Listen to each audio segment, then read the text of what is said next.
and welcome to another chat with a pool legend, somebody that I've never introduced to you before, Kelly Fisher MBE. Hello, Kelly MBE. Thank you, Mark. Hello, Mark. How are you? Oh, I feel absolutely fantastic. Thank you. We'll get into that side of things a little bit later on. Now, how does it feel, Kelly? How does it sound, Kelly Fisher MBE? Well, to be honest with you, Mark, it's like a bit surreal, really. I never thought, it's weird having letters after my name, to be honest. I mean, come on, I never thought that would necessarily happen. But no, I'm really honoured. Truly am honoured, and looking forward to that day when I get get the honour actually given to me. I wonder if it'll be the king, or who will it be? Who would you prefer? Have you got a preference who you'd like it to be? Would you like it to be the top of the pile, or would you like it to be somebody else? I wish it could have been the Queen, that's for sure. But that's something that can't happen. We know that. So I think my next in line will be Prince William, to be honest with you. Yeah. I think it could well be him, actually. I think he's doing a lot more kind of stuff like that. And you're gonna be in such great company, as you deserve to be, other sporting legends, Sally Gunnell, Denise Lewis, Lewis Hamilton, Stephen Gerrard. I mean, so many, Alison Fisher as well, of course, your good friend Alison Fisher. So she keeps trying to get one up on you, but she can't get away from you, can she? You're catching her up again. I mean, we always say it's I'm a younger sister and she's my older sister. So yeah, I mean, my dad always said the same. There's no show without punch. But if she can do it, then I've got to follow, haven't I? I try my best anyway. You just mentioned your dad there, and I know your mum and dad were your heroes. And the more I hear about them from everybody I talk to that knew them, they are just such special people, and they would have absolutely loved this, wouldn't they? To be honest, that's, I mean, God, I can't imagine how proud the both of them would have been, and probably are up there, yeah, it's a shame that they just never got to see such like this special moments. And the last, I don't know, number of years of getting MBE and that World Championships, and I don't know, just the Hall of Fame. They missed quite a big chunk, really. But like I say, what can you do? And they would have been very proud, and I'm sure for a fact that they're watching down on me and telling everybody up there, having a party on my behalf or something. So that's for sure. Yeah, they'll be having a dance, won't they? I know they like to dance, your mum and dad, eh? When did you find out, Kelly? When did you actually find out that you was in the New Year's honours list? It was mid-December. I actually was, where were I? Were I in China or were I in America? I think I were in Asia, to be honest with you. Yeah, I did find out mid-December, and I was in Asia because the time difference it was kind of a lucky thing, to be honest. Apparently they'd emailed me, and I did not reply because I did not get the email. So luckily on top of that, they've been trying to reach me in my UK phone number. I'm not in the UK. And I received an email with 12 or 24 hours left to reply. Otherwise, I'd have missed it. Oh. So I was so fortunate that I somehow, the time difference and everything, I was so fortunate that I got that email in just the nick of time where she said, please call me. And they couldn't even tell me what it was about. So I'm like, what can this be? I'm not in any trouble, am I? That's what I was thinking, kind of thing. And yeah, I contacted her, and then she told me, and I was like, wow, I was worried there for a moment. So yeah, I was very lucky. Otherwise, I'd have missed it. But so honoured to have. I couldn't believe it. And I've realised now, being back in the UK for Christmas time, that I'm going to be alongside Mary Earps and many others that are getting there that also got it the same time as me. So. Yeah, it's absolutely fantastic. A little tip for the future. Whenever I get royal emails, I always have to check my spam folder because it normally goes in my spam folder. Right, got you, got you. Well, funny you should say that. When I was on the phone to her, I actually said, "Let me just check my spam file," and I did, and there was nothing. Really didn't get Ah, anything. I don't know what happened, but anyway, we got there in the end, and well done. what a true honor. Yeah. Yeah, so happy for you, so proud of you. Who was the first person you told? Do you remember? But you Yes. allowed to tell anyone or? No, you're not meant to tell anyone. Um, so who was the first? I think it was Val. I think it was Val. Yeah, Okay. yeah, yeah. And So, what and about? I did mention it to Alison, simply because I forget what question I had to ask her, and she's like, "You're not meant to be telling me," and I'm like, "Oops." So we were laughing about that. But yeah, so I found out in mid-December. Couldn't tell anybody till the end of December, and yeah, and then obviously we could tell the world. So next obvious question is, who are you taking? Who are you taking, Kelly? Cough, cough. Well, I mean, me and Val spoke about it. Christmas time, obviously. Um, Val's gonna get a frock ready, she said, Ah, and lovely. a fascinator. And I think it would be only, I'm thinking, obviously, I've mentioned it to Lionel, my coach. So, yeah, I mean, them two have been with me all the way, really. My parents are not here, unfortunately.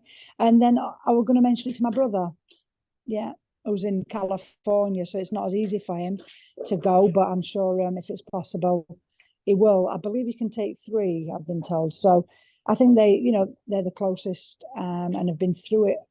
Lionel and Val obviously have been through it with me over the years, through thick and thin, good and bad. So, there's no better deserving, really. Yeah, a mention of Lionel there. For those of you that don't know, Lionel is Kelly's coach and has been since you were how old? 12, is it, or something? Or was it Oh, since I later? was, yeah, I was 12, yeah. So we're talking 33 years now. Don't be Unbelievable. calculating that to come up with my age either. I Yeah. don't So, yeah, never really. ever. Look, you mentioned before we came on air, hopefully you're going to say it again on air, that how young I'm looking just recently. Honestly, I really mean this. You just seem to, are you sure you're not a female? Are you Benjamina Button or something? You tend to be going back in Benjamin, years. Benjamin Button. Oh, dear. Well, you're looking great, Mark. But no, I certainly, well, thank you, first of all. But no, I mean, my mum, I must say, did remain looking young. Oh, my dad too, really, but my mum definitely aged very well. However, I keep finding grey hairs and I keep finding more wrinkles. So, it might be the video. Yeah. Well, look, you've just lost your number one spot, and it couldn't have gone to, I guess, a better person, right? Really, it must have been a little bit of a funny final for you in Iron City Billiards there in Alabama. You've got Wei Chu Chen, who is one of your greatest friends I know, and Alison Fisher, who is probably your longest friend. How did it feel in the final of the WPBA event there? Well, I weren't in the final, so I didn't care. At the I end didn't of want to the say day. that. Yeah, if I'd have been in the final, no, but no, really, to be honest, I mean, good grief, Alison's, it's a bitter, well, what's the word? Not bittersweet, that's the wrong word. I didn't really mind who won, truth be told. However, Ali being, doing so well at this age, it just proves, doesn't it? It keeps me with a lot of hope that 10 years later I'm still going to be winning tournaments. So, it's fantastic for her. She's playing great. I mean, talk about a true champion, there's just really no other words. So for her to win and prove that she's still there, I felt that was very special. And then you've got Wei Chen, who's, really scratching at the door, winning she won the Puerto Rico Open, she won the Dr. Pool the year before, got to the final of the Dr. Pool and lost to Jasmine, got to the final of this and lost to Ali. But for her to have won it, would have been a little boost for her to you know, she's trying to get in that winner's circle, and I'm sure she very well will do. So it would like for both of them, different reasons for both of them to win, really. So I kind of just thought, well, it'll be what it'll be. I wasn't really that bothered. Either one of them would have been special to me too, because they're the closest friends on tour. So yeah, it's just great champion. Alison did win it, and it was as close as it could be, 10-9. So it was exciting, and yeah, it was a good match. Everyone, I'd have preferred it to be me, and neither of them won it, Mark. So That's where we're really. Let's talk the truth. Let's talk the truth. Tell anyone. Actually, know, somebody right? else who will be very pleased, or very not pleased, very unhappy that you lost. She made the journey all the way from Bristol down there in the United Kingdom, and she turns up in Iron City Billies in Alabama, and she comes and sees you lose. I think for the first time, isn't it? No. It is. She did come and everything. I did lose, but no, it's not for the first time that I've lost. I said to Kelly, because it's been the last few times that she's come, bless her, to America. She's been all over the place, even Austria again, and I didn't win. And I said to her, listen, I've not won since the one in Germany, right after COVID. I said, were you here? I said, I'm going to have to ban you from coming. But of course, I'm joking. And we laughed about that. So yeah, I'd love to win, in front of her again. Bless her. I mean, talk about a true diehard and a good friend now. So it's she's lovely, and I really always thank her for her support and everything. But like, it's become more like friends, pals now. So as opposed to a fan. And even now, she don't even bother asking for my autograph anymore. I'm only joking. I bet she does. She has a different T-shirt on. The new T-shirt printed for every event, doesn't she? She's great. No, she does. For those of you that don't know, Kylie McGee, she's a great lady, and she'd never been to a pool tournament. I first went to the World Pool Championships with her in Milton Keynes. She didn't want to go alone. She actually really, bless her, bought me a ticket to go. I went up there and we went together. And then that's where she got the bug. And then I took her to, thanks to Jason, I took her to the Moscone Cup at Ali Pali 3 years ago now. And she enjoyed. Wow. You were there commentating, weren't you? I was, yeah, that's right. And that was the first. I met Callie at the Milton Keynes the first time, and then the second time I think was the actual Moscone. Yeah, Moscone, yeah, it was. Yeah. Yeah. So, but unfortunately, sorry, she's broke her wrist. Did you see that? Bless her. What a shame. So I hope she gets gets that sorted, bless her. So we'll send her our best wishes there. I did speak to her on Messenger, and she sent me the picture. I'm like, oh my God. I said, you need to go and get that fixed. Do you know what my theory is? I don't think she's even broken it. I think she's just had a cast put on so she can get everyone's signature on it. She probably she wants everyone's in Vegas. autograph. She'll be doing that, yeah. Yeah, and she'll keep it on in Vegas regardless. Yeah, she's going to Vegas as well, isn't she? Yeah. So yeah, let's just touch on Vegas very quickly while we're in Las Vegas. Brand new tournament this year. There's the showdown for the women, 16 top women, and also there's the Scotch doubles where you're playing with your husband. That's right. They've done that on purpose because we've got, as you said, the showdown, which is a great new event. Really excited about it, and I think it's great for women's pool. We've got the Open, which is normally in Vegas, which is another fantastic event. So to have them back to back or simultaneous events is awesome. But to additionally have a mixed doubles invitational with only 8 teams, I think it's really going to be an exciting week. I mean, we're going to be busy, but it's going to be exciting.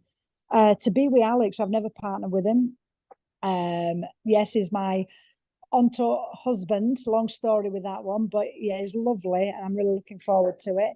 But I think they did that on purpose because we've got Pia and Joshua, Margaret and Tyler, Christina and Fedor.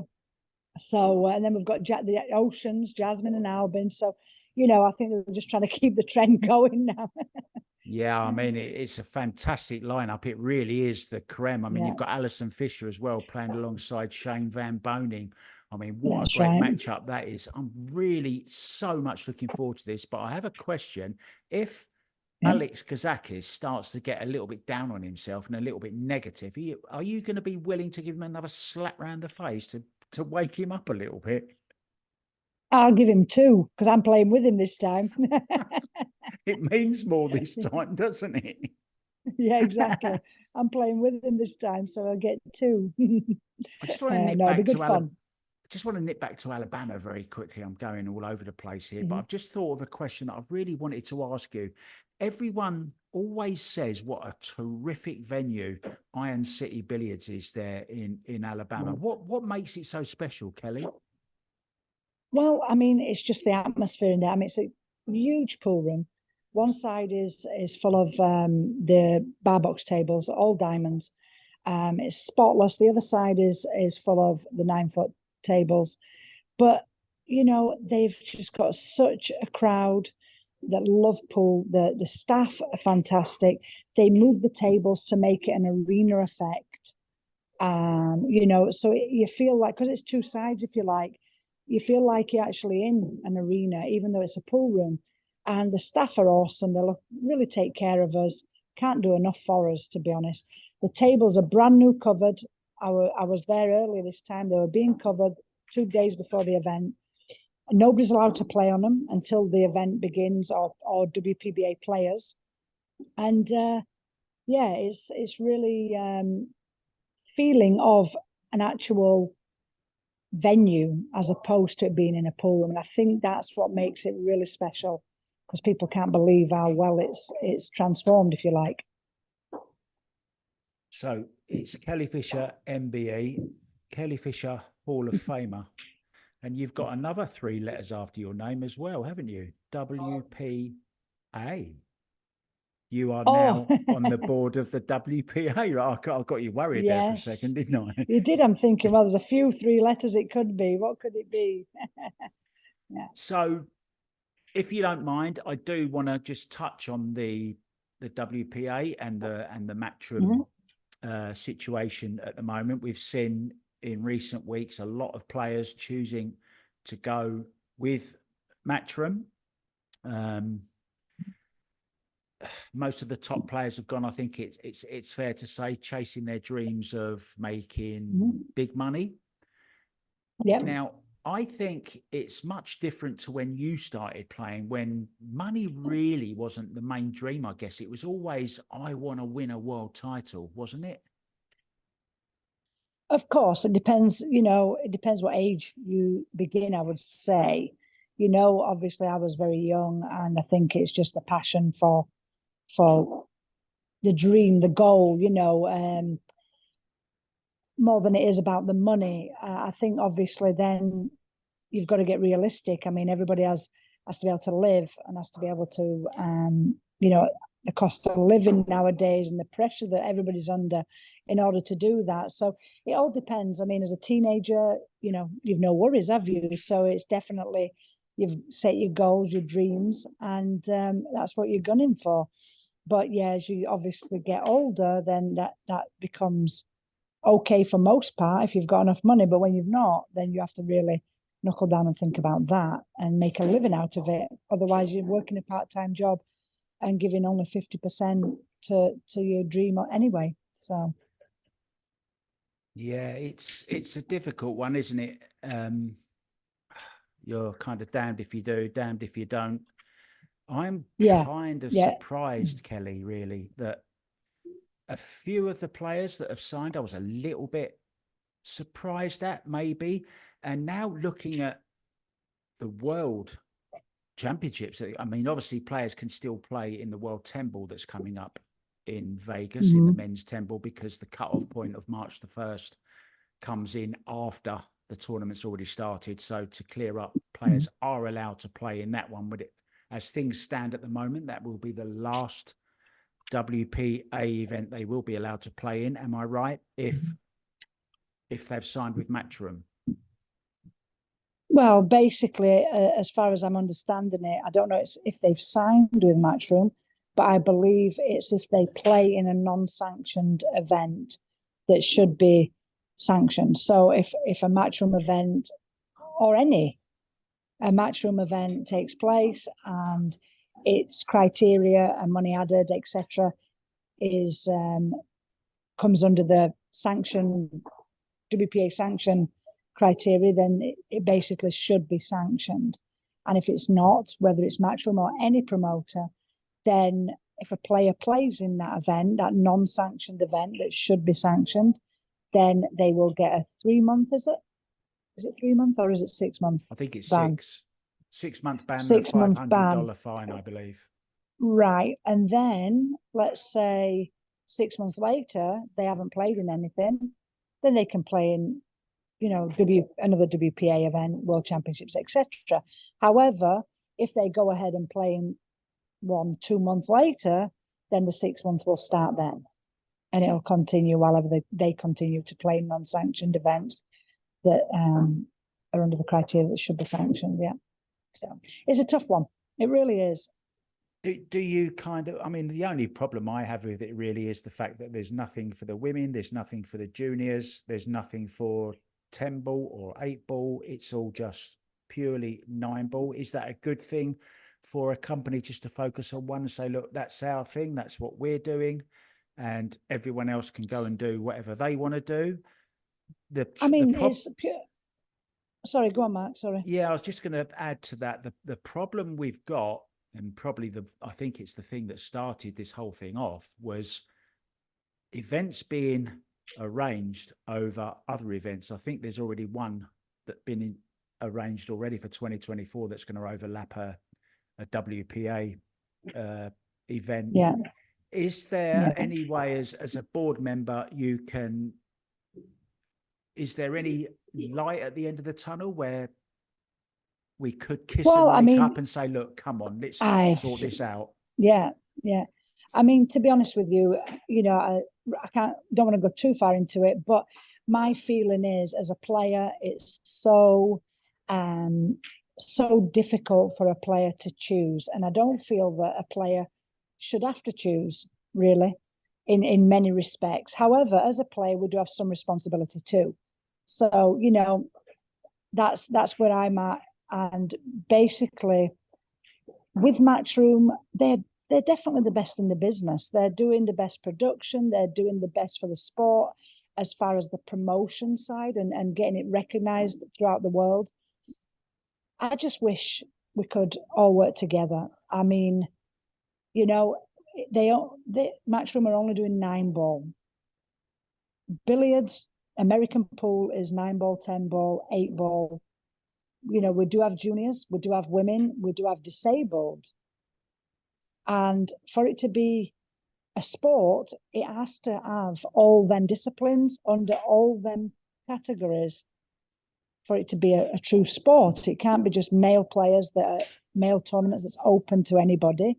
That's unfair. Every sport does have a women's division and a disabled division and juniors. And unfortunately, that's my only beef there, really. They can't take over a sport without covering the entire sport and doing it, and the WPA's responsibility is to govern. It's not to create events, it's to govern and help promoters put on good events. And, I do think it's improving all the time. But also one thing that really strikes me more than anything is that the federations that we have all over the world, we have, going from actually, we've got 6 continental members, and then them continental members then have their own federations that come under them. And what would happen to all that? What would happen then to all them federations and all the funding that they get? For example, Hong Kong, they've got a sports institute that they actually get salaries. They get funding for every event, major event. What would happen to them players? So it's a very difficult one, because you've got players that, how can you turn down Matchroom? It's fantastic. My honest last thing I'm going to say on it is that when COVID ended and I saw how brilliant Matchroom were doing, I played in a lot of their events and I loved every minute of it. and I saw how brilliant the Predator Pro Billiard Series were beginning to take off, and how many events they were having. They had men's, women's, and juniors, and then the WPBA were improving, growing their events, and I thought pool is going to explode here, and it's going to be the best future in the world for the up and coming, for me while ever I'm playing. I was so excited, and to think it's come to a divide like this, absolutely, really upsets me for the players, for the future of the sport. I'd love anything would be just to resolve it, but it has to be resolved in the right way. We need federations, we need a governing body, we need the WPA, and we also need promoters like Matchroom, but they've just got to come together. And I just really wish that could happen for the future of the sport, for the players, and that's really all I can say. And for everybody can win that way. I think if anyone, it needs a woman's touch. I think you're a great addition to the WPA. You need to get your negotiating skills and grab hold of it and say, look, come on, let's get together. Let's sort this out over a cup of tea. I know, and I wish I could. I mean, obviously, I'm on the board, but my main focus is I am, and that was, I am a player, and it's I understand all aspects of it. And unfortunately, I personally can't wave a magic wand, and I don't try and get too far into it simply because I'm still focused on my career. But I just try and explain my point of view as a player, and what I feel for other players, and for the men players. It's a really tough decision because you've got a large handful that are making good money, very good money. We've also got a massive handful that are not. And them poor players, that their dream and their goal is to win Matchroom events, because if you do, you can earn good money, but they're not making enough to survive now. And I do think it'll grow, and I hope it does, but they're in a tough position because they're having to give up their federation, potentially give up many other events, world championships, things like that, where they could get maybe bonuses from their countries, things like that. Some are giving up probably salaries in order to try and get the dream of winning a Matchroom event. But if they don't do it, unfortunately, where do they go from there? And it's sad for them to be in that position. That's all I'm trying to say. I wish, and it should be. And my last thing I am going to actually say is that I really feel, I'm very passionate about it, because I really feel that the players are just the ones that are being hurt here. And the sport. I just really wish there was a way that if everybody come together, I do know that the sport could expand we could grow so big. And I just wish that the powers that be would allow that to happen. And I do know that the WPA wants nothing more than that. Yeah, very well said. And we started on a very, very positive note. Your MBE, of course. Congratulations once again on that. Thank you. You're now in China. I know you're very, very busy. My interviews, I'm going to cut this one short, I know, because you're very tired. You've had a long, long day. But just tell viewers of this, Kelly, why you're in China now. What's going on there? What are you doing? Because I think it's fabulous. Well, I'm doing TikTok. I've been doing some TikTok filming, and basically going around different pool rooms and being a bit like a critic. I go and I kind of rate the pool room on their service, their equipment, things like that. And what that pool room, I don't really rate it. It's more promotional. It's not like a real critic. And then that pool room can use that video with me in it to promote their pool room, and they do special offers if you view it on TikTok and this, that, and the other. And basically that's how they make hopefully extra money, and I get deals from that too. So yeah. So what's your plans for the next week? Are you flying back to England? Are you going back to America straight away? No. Tell me what you're up to. Well, I'm flying to Shenzhen day after tomorrow, to my sponsor, Jingzhui. And I'm doing an exhibition, and I'm doing something quite cool with them, which I'll share once it's done. It's something I've not experienced before, but technology is a marvelous thing. So we're trying something on Friday, and then Saturday night I've got an exhibition. And then I carry on from there. I am going to, I don't know yet. I might go and practice before Vegas in Taiwan or Hong Kong. I don't know yet, because China's so big, you know, and there's a lot of Chinese pool where I'm at more than there is American pool players. So, you know, Taiwan being obviously the hub of the best players in the world, the Cole brothers and everything.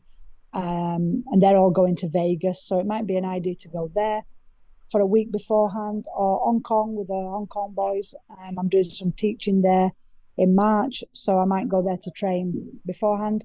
So it's a bit of an open book at the moment, but there's no point me flying all the way back to the UK either to go back to Vegas because it's on the West Coast. So I'm just going to stay here and fly straight to Vegas. Yeah.